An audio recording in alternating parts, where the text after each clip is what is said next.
Startuprad.io, your podcast and YouTube blog covering the German startup scene with news, interviews, and live events. Hello and welcome everybody. This is Joe from Startuprad.io, your trusted source on the German, Swiss, and Austrian startup scene, now reaching a global tech audience. Today we're speaking to Andy Goldstein, admittedly a former colleague of mine at Deloitte, even though we never worked directly together. He's a serial entrepreneur, co-founder of the German Accelerator, former colleague of mine at Deloitte, and managing director at VU Venture Partners Europe. We'll dive into how he's reshaping investor education, why Europe needs to think bigger, and what it takes to bridge the Atlantic in startup investment. Andy, welcome. Great to be here, Jorn. Thanks for your time. Totally my pleasure.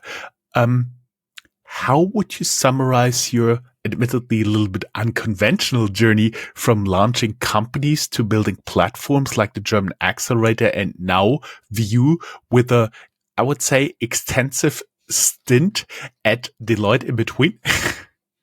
Yeah, absolutely. So I think I would describe it as in two big buckets. One, which is reinvention, and the other is fascination with what's missing.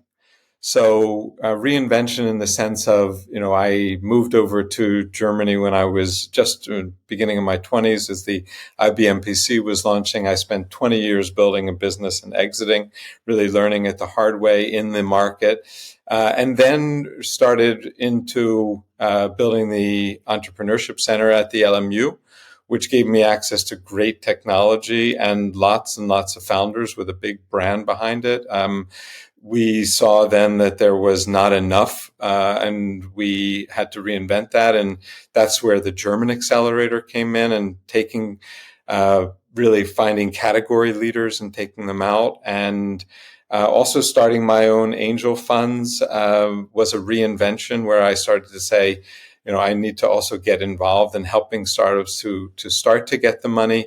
And now actually becoming a VC and really trying to change the way investors think in Europe. And all of those things, when I say fascination with what's missing, at the time when I began them, it wasn't clear that somebody needed to step up and do it. And now it is, of course, clear that there should be accelerators, but back when the LMU Accelerator started, it wasn't necessarily. And I think probably in 5 years from now, it'll be clear that we need to train our investor community much more as well. Mm-hmm.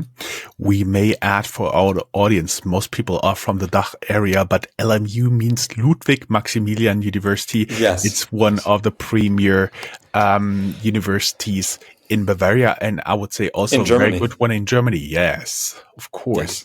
Yes. They also work together with Technical University, TUM, in Unternehmertum, right? Yes, that was also one of the things when I first came on. It was not so common that the universities worked together, and I pulled together the LMU, the TU, the Hochschule Munich, so the University of Applied Sciences, and the Bundeswehr, which is the Army University, and pulled everyone together and started a global summer school, which is still running. So kind of thinking out of the box and getting people inside the country to work closer together. Mm-hmm. For everybody who's interested, down here in the show notes, we will, of course, link our interview with Unternehmertum. I was wondering, what personal experience made you realize Europe had a gap in investor education? I think the real experience of that is when I started my two angel funds and realized that every time we wanted to have a major expansion, we ended up looking for U.S. investors.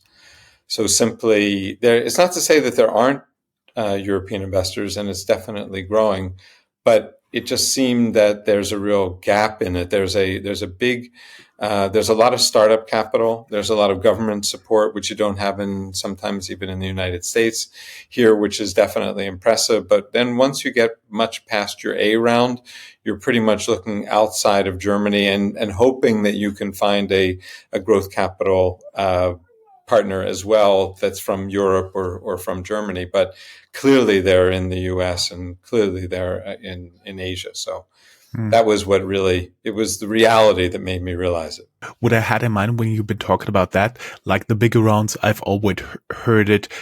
Usually rule of thumb, Series A is 1 million annual recurring revenue. And if you want to go bigger, like 10 million, so you're talking about Series B, what comes into mind is like Tiger Global, Insight Partners, Sequoia, but also from China, we had, for example, Tencent as a big investor here, or SoftBank, also pretty big investors, but all from abroad.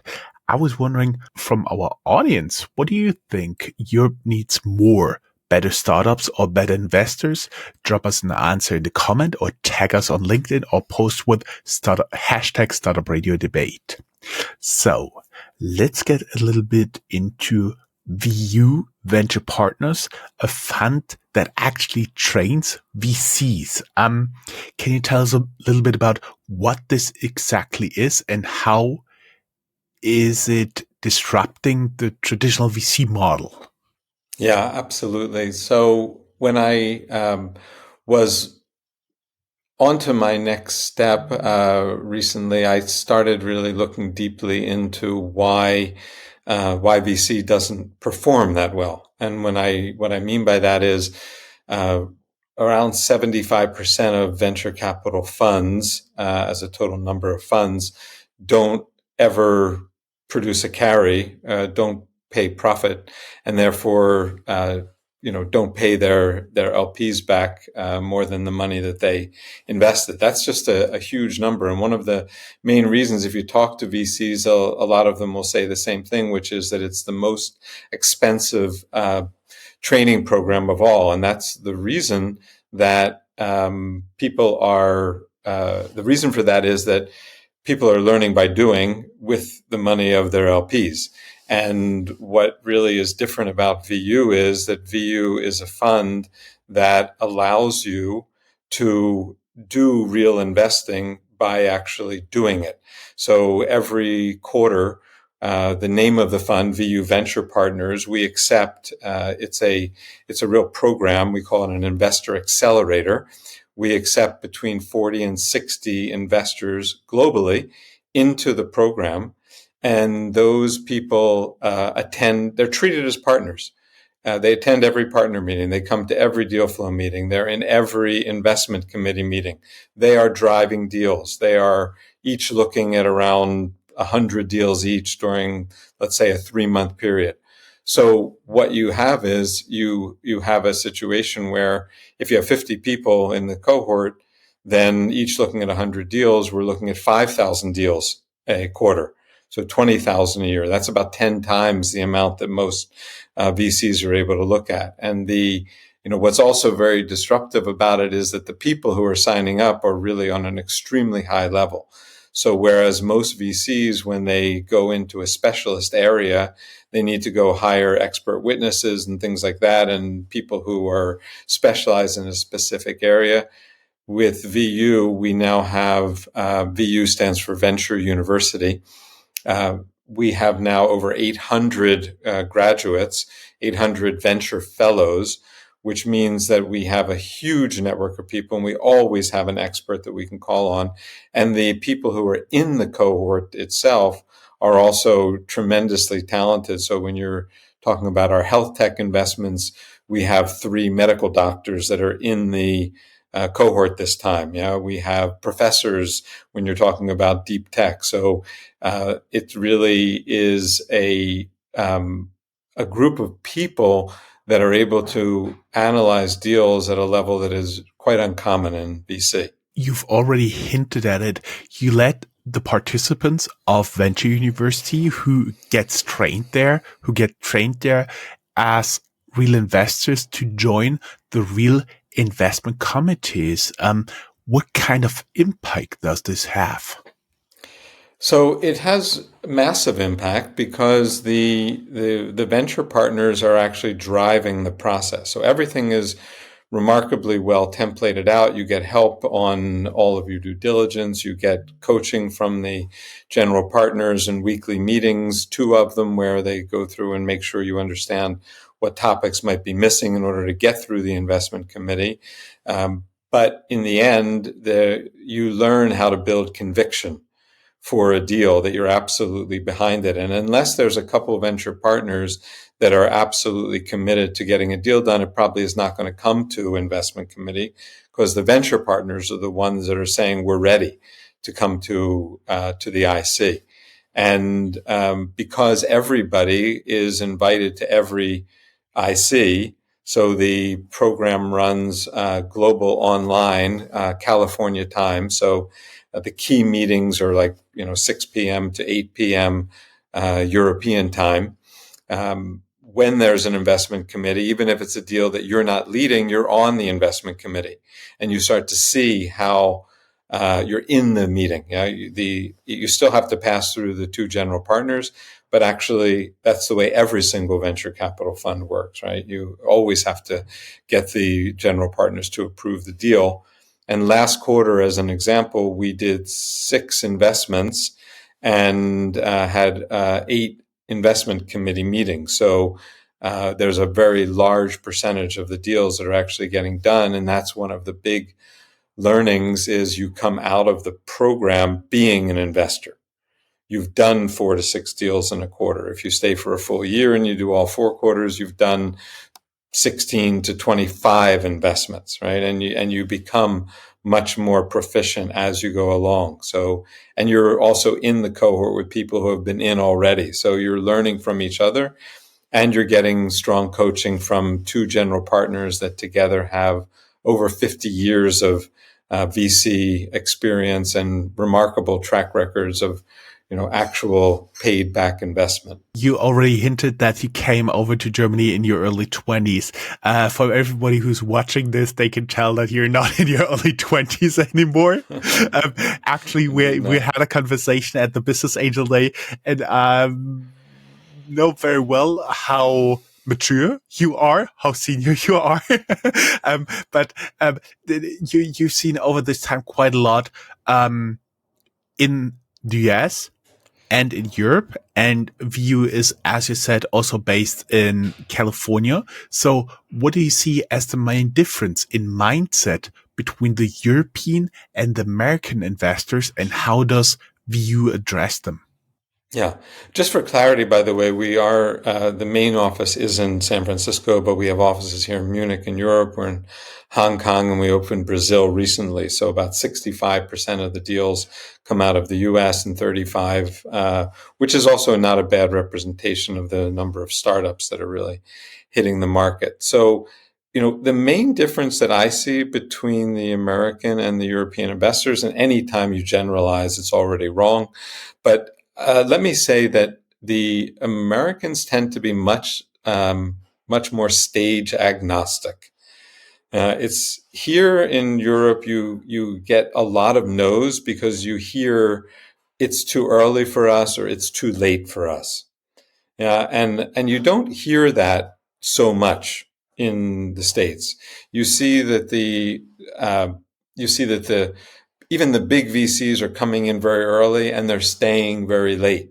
Here, it's much more, what stage are we doing? And you're kind of, I don't want to say stuck, but you're more limited in the stage that you're investing. And I think that, and the Americans are definitely more agnostic because they're return focused. The key focus is not, what stage it is. It's, do I believe that there's going to be a return on this? We, for example, at VU, we invested about 6 months ago in OpenAI, which you say, well, what is that about? But it's doubled since then, right? And so, we get into those kinds of deals because we have access to them via our alumni, but we really are focused on what's the return going to be. The other thing we focus on is, how transformative is it? Like, do we genuinely believe that it is transformative? And I think that there's a certain belief and experience in the US that shows that actually, yes, startups can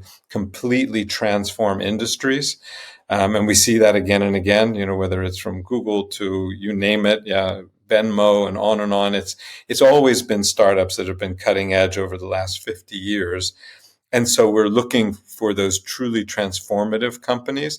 And the other thing I think is that we're still a bit more, the American funds are a little more marketing focused. So trying to really understand what is it that's going to allow a startup to break into a massive market. What's the hack that they have? So it's great to have a big market, but how are you going to get it?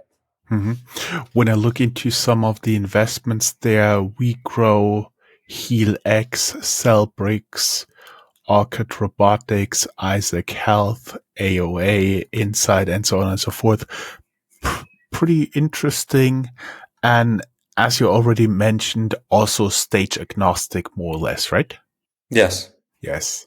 Yes, especially given the valuation of OpenAI, I would say it was a big later stage deal. Later stage deal, absolutely, and it was opportunistic as well, because we had a chance to come in. We've been talking a little bit about the mindset already. I would even go as far as fixing Europe's investment mindset a little bit. I've seen a lot of material about you where you also mentioned, for example, what I found pretty interesting, born global advantage of Israeli startups. Where does Germany hesitate to internationalize? I think, Israel has there's nothing like necessity, right? The old saying, necessity is the mother of invention. When your company is born in a market of 6 or 7 million people, there's no question for you that you have to be international. Germany does have somewhat the disadvantage that the market is massive in Germany, right? So you don't have to go outside Germany, because you could build a very successful business first in Germany and then internationalize elsewhere. You have the challenge in Germany as well that you don't have the advantage of, let's say, the UK or of France, where as long as you're in Paris, you've covered the whole country. As long as you're in London, you've covered the whole country. It's not enough to be in Munich. You have to be in Munich. You have to do business in Berlin. You have to do business in Dusseldorf. There's 8 different places. So I think that the complexity of the German market, combined with the size and the potential of it, very often stops startups from internationalizing soon enough. So you would say they should think a little bit early about it. I have to admit, most startups that are pitching Startup Radio, they already think internationally because they want to be in an English-speaking podcast here. How can they think more globally from day one? I think that it has to do with a combination of thinking and doing. And that was also very much the impetus when we started the German Accelerator program was, let's not just think about being global. Let's go global. Let's get people over into other countries and do that. So I think one of the big things is to have partners on the ground, from inside your business as soon as possible, who are building the market just like you're building the market in the local country that you're from. Just like you have a team in Germany, you want to really try and find people in the other markets as quickly as possible and not wait. Because the longer you wait, the more entrenched you become, and the more the problems in your local market you become aware of them. Whereas when you're dealing with them in multiple countries at the same time, you just deal with them. For our audience, I was wondering if you would join a fund if it trained you and let you co-invest in real deals. Why or why not? As always, leave leave a comment here down in the show notes. Andy, we will be back after a short ad break. Then we will be talking about scaling startups and sales in Europe.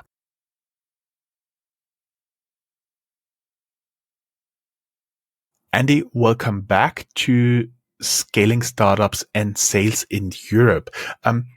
you said Europe has a sales problem in one of the interviews, one of the publications I've found. What's behind that, and how can founders overcome it? So I'm going to be very direct and say that at least in Germany, people don't like sales. They literally don't. They really don't like it. Yeah. And I so, actually have to admit, when I was starting out by myself, January 1st, 2021, one of the hardest things that I had to learn over time is doing sales, getting out there, getting active. And I kind of know what you mean here. yes, I mean, I do there's a YouTube video of mine, which has been out for well over 10 years. It's called Entrepreneurial Thinking. And in that lecture, which I've done for hundreds and hundreds of people, I always ask the question, who wants to be a salesperson? And almost nobody raises their hand. Yeah, and it's because, and this is, I think, the way to fix it is people have the wrong conversation going on in their head about sales. The conversation is salespeople are annoying people who sell you crap that you don't need. That's not true. That's a thought. That's not true. And I think that as soon as people are able to understand that the conversation, if you don't like to call it sales, then go right ahead and call it business development, whatever the word is that makes you feel better. But sales is nothing more than speaking your commitment. That's what it is. What are you committed to? What are you, and that's the thing. Startups, the thing most impressive about startups, they commit their life to something that is really hard to do. And it's impressive for other people to see startups and see people just giving it all, right? But they need to talk about that. You just talk about why are you giving your life for this? Why are you so behind this? And not to get concerned about what's my picture of what a salesperson is, but really to think of yourself as committed. I often relate sales to marriage. Yeah. And I say to people, it's like you don't want to walk in and say, hey, listen, you're not so terrific, but I'm pretty good. You want to get married and see how it goes? No, that's not a good sales pitch. A good sales pitch is I love you madly and I don't want to spend another day without you. I want you in my life. Absolutely. And I'm going to be true to you. Well, it's the same thing with sales for, anyone. This is why I want you to be my client. This is what you're going to get and you can count on me. And I think that conversation we need to push out into the market. And I also learned that marriage and raising children is always done better if you do have a certain marketing mindset there. There you go. There you go. Yeah. We've been talking about sales here, and more popping up in my mailbox first were offer for AI sales tools. And now I do have a few suspects who really bombard my inbox with pitches for podcast guests. Do you think those AI sales tools are a game changer for founders with limited sales experience? I think they can be. And in a way in which they can be is when they're used for focusing on product market fit. So what I mean is helping you to find the right buyers. I think that, the reality of sales is you spend, 80% of your time talking to people that probably will not do 20% of your sales. And if you could change that, if you could flip that model and spend 80% of your time talking to the people who are going to really make the sales, that can be a real game changer. And I do think that AI tools hold out that possibility. And I also think that they hold out the possibility of dramatic increase in productivity, meaning that you don't necessarily need to hire the same number of salespeople. And so I think those two things put together, if you're able to achieve that, then yes, they can really be a game changer. I actually even had or have still a AI tool that is replying to my landline phone, to my office phone. And actually, it turns out this is also a pretty great thing because every time somebody wants to buy something, I get a message instantly to my phone and everything else is put in a queue. So that's working out pretty well for me. What do you think is the single biggest mistake when a startup, for example, from Germany, is scaling to and in the US? And maybe you'll mention the German Accelerator because that's the next topic we're talking about here. I think it really is the mistake of not being local fast enough and long enough. So I think that people wait too long to get into the other markets, and markets are always developing. So this idea that I'm going to conquer one market and then I'm going to go to another doesn't really work very well. And so I think that it's that idea of getting in. And I think that probably they underestimate the power of partners that are in the market. So you don't necessarily need to conquer the whole market. You just need to look and see who's already asking you and wants to be, is a client already. And most of them have clients very, very early on. Really leveraging people in the local countries from a client perspective as well that are already using the product and building that out. So building from a base of strength rather than trying to go out and do everything all at once. Mm-hmm. Mm-hmm. I see. And personally, I've had the experience. It's a lot of people are doing very, very early on those first testing the waters in different markets with co-working spaces and just go from Frankfurt to New York and go there, stay there for some time, work, meet people, get to know the market and so on and so forth very, very early on. And that's something I see here. We already hinted about the German Accelerator. I actually did a few interviews when I was in New York, but it's now 7 years ago. There is a very nice co-working location where the German Accelerator is located, and they do have an awesome rooftop from which you can see in the background the New York skyline as well as the One World Trade Center. Having this picture in mind, can you go a little bit back how this all built up, the origins of the German Accelerator and what sparked all of that? Yeah, absolutely. So it's great that you're talking about the New York location because that was actually the second location, and the first location was Silicon Valley. So originally it was called the German Silicon Valley Accelerator, right? And the real spark was Professor Dietmar Harhoff, who went over on one of his trips and walked into Plug and Play and saw that there were countries that were sending startups over and said, this is absolutely, something that Germany has to be doing. So, and the other thing I think that sparked it was that when the German government was convinced that they needed to be in the other country, we needed to have a German presence, and that was supplied by German Entrepreneurship, which was a company I co-founded in Germany. And so we really had people on the ground who were able to convince the German startups, explain to them what they were doing, and could send them over there as well, and then really train them. So that was really the initial spark for the whole program. Mm-hmm. We may also add that you have now way more locations. For example, Boston comes to mind, but also in Asia, you do have offices in Singapore, Tokyo, Shanghai, in Latin America, in Buenos Aires and Sao Paulo. So basically, you can get out into the whole world with this program. We've been already talked about that you now support expansion into 9+ global markets. How did the program evolve from being first in a plug and play in Silicon Valley and then adding locations? Was it like a need-based request from the entrepreneurs?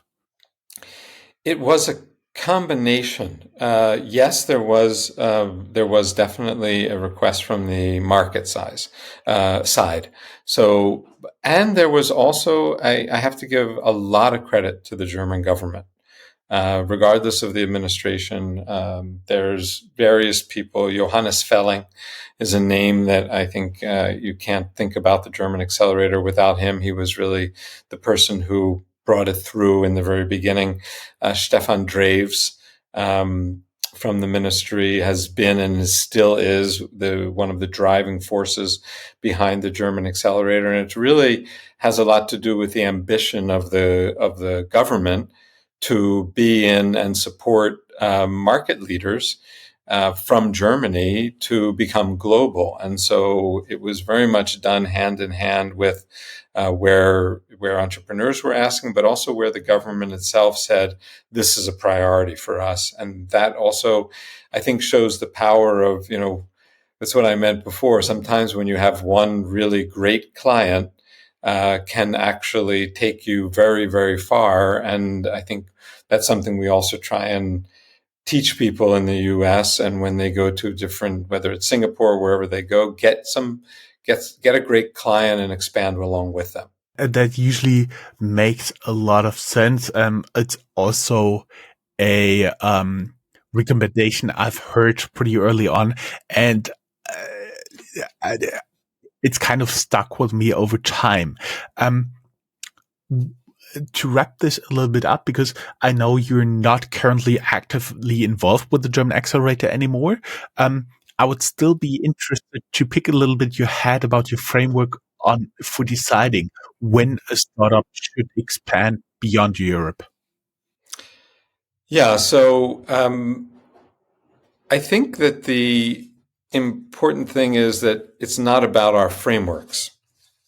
Yeah, it's really one of the things I like to say is passion not included. Yeah, it's not about a framework that says you're ready to do this. It's, are you passionate about being in the country?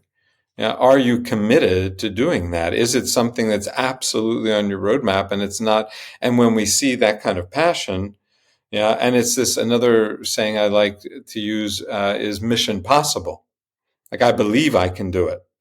Yeah, and when we see that, we see the passion for doing it, and we see that the startup has really, believes that they're able to do it. Those are the kinds of companies that we really want to support. And I think that that's worked quite well when you actually look at the results of the German Accelerator program. Mm-hmm. Yeah, I have to totally agree. I think I'll dig deep in YouTube and maybe link the interviews that I did in almost 7 years ago in May 2018 in New York. Okay. For the last piece, let's talk a little about a bit View Venture Partners, the portfolio and the investment strategy. Are there any sectors and technologies you are particularly excited about right now? So we are a generalist fund. We invest out of 6 different verticals: fintech, prop tech, health tech, consumer, enterprise, and what we call pioneer, which would be deep tech and space. I would say we're probably like anyone today, not even just funds, very excited about AI, but AI goes across everything. AI is really not in any way a vertical in our opinion. And I would have to say that the 2 sectors that we're probably most active in right now and most excited about are health and space. So I think that the breakthroughs, especially in health, which are coming specifically through AI, are just remarkable. And if we could get regulation to keep up with the breakthroughs of technology, I think we would be saving a lot more lives today. And then I think that what's happening in space is just goes without saying. The cost of putting something up into space is just coming down dramatically, and as that happens, the possibilities increase dramatically as well. We're looking into everything from setting up more real estate in space to how you do charging in space. And so those are two areas that we're definitely excited about. Mhm. I vividly remember even a few years back, you already had companies that were doing a lot of interesting analytic stuff with data they gotten from pictures of the Earth's surface. Was it building radar that did like tracking of large building projects? To I remember a company that was tracking, that were forecasting a Black Friday sales based on the occupation of the parking lots and stuff like that. So, that is already pretty interesting. Getting a little bit back to VU, how does your program's deal flow differ from a traditional VC? Yeah, I think that is really a very big differentiating factor. So, and it continues to grow, right? Every quarter, we're graduating 40 to 60 additional investors. All of those people are incentivized for their entire career to bring deals in. We share any deal that you bring in as a venture fellow alumni. You're going to get a very significant profit sharing on that deal. So we have remarkable access to deals that other people are already doing, where we get allocations in deals where you would wonder, how would a fund that's making ticket sizes between 200K to 1 million and can go up to maybe 3 or 4 on follow on, getting into deals which have, are raising 400 million, right? And it's coming in from our alumni. So I think that that's one of the very key factors that I just don't see any other fund having. I think that's maybe a little bit understatement that you've worked with dozens of founders, maybe hundreds. um, yeah. What do you think are the 3 traits that separate the top 1%? You talked about passion already. You talked about sales already. Would you include them? No doubt I would include them. For sure. I wouldn't have said it before. I didn't think that was important. But I do think that if I had to really say what are the 3 key traits, one is that the startup has a massive, differently better solution for handling the problem than the status quo does. Massively better. So it's a magnitude of improvement that is just completely has the potential for transformation. So that massiveness of the difference to the status quo is one very big thing. The second very thing is clearly the market size. Are they targeting something that if they were to be successful, would it be transformative, right? So I think that's a very, very important thing. And the other thing is something that people often miss, which is that there's a certain genius in simplicity of the way they market, right? And so let me give you like a real life example. One of our general partners, Andrew Salison and Sky Fernandez, are the 2 general partners inside of VU. Definitely look them up. Andrew was the first, wrote the first check to Venmo, the payment company, which everybody in America, people don't say transfer me the money, they say Venmo me, right? It's a verb. Yeah. When that investment was made, I'm going to guess there were probably 100 companies out there doing payment transfers. So the size of the market was obvious, right? So what was the marketing hack? And the thing that the marketing hack was that Venmo was really the first company that said, all you need to transfer money is a mobile phone number.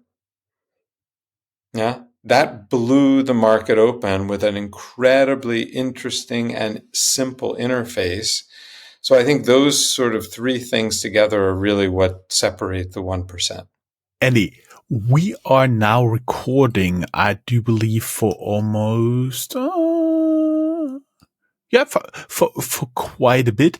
And I do believe it was very interesting and insightful for our audience. Thank you for sharing these insights and for giving us a window into how you're transforming both startups and the people who invest in them. To our listeners, if you enjoyed today's episode, of course, give us a 5-star review and follow us wherever you're listening, and check out our exclusive subscriber segment for more. And remember, this isn't just a podcast. It's a global startup intelligence network. Andy, thank you very much. It was a pleasure having you as a guest. Joran, thank you so much.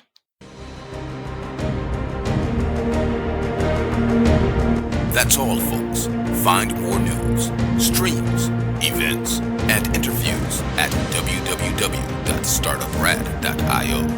Remember, sharing is caring.